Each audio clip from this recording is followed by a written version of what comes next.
சென்னை மாகாணம், ஆந்திரா, கர்நாடகா, கேரளா போன்ற பகுதிகளெலாம் சேர்ந்திருந்த ஒரு பெரிய தமிழ்நாடாக இப்போ இருந்துச்சு.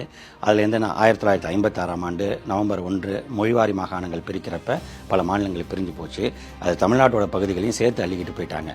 மிச்சம் இருந்த நம்முடைய மாகாணத்திற்கு சென்னை மாகாணம்னு பேர் வைக்காமல் தமிழ்நாடுன்னு அந்த பேரை வைக்கணும்னு தந்தை பெரியார் தீர்மானம் நிறைவேற்றினார். தியாகி சங்கரலிங்கனார் உண்ணாவிரதம் உயிர் நீத்தார். கம்யூனிஸ்ட் கட்சி தலைவர்கள் எல்லாம் இதை வலியுறுத்தினார்கள். நாடாளுமன்றம் வரைக்கும் குரல் ஒலித்தும் அன்றைக்கு இருந்த அரசாங்கம் அந்த பெயரை மாற்றவில்லை. 1967ஆம் ஆண்டு பேரறிஞர் அண்ணா தலைமையில் திராவிட முன்னேற்ற கழக ஆட்சி அமைந்தது.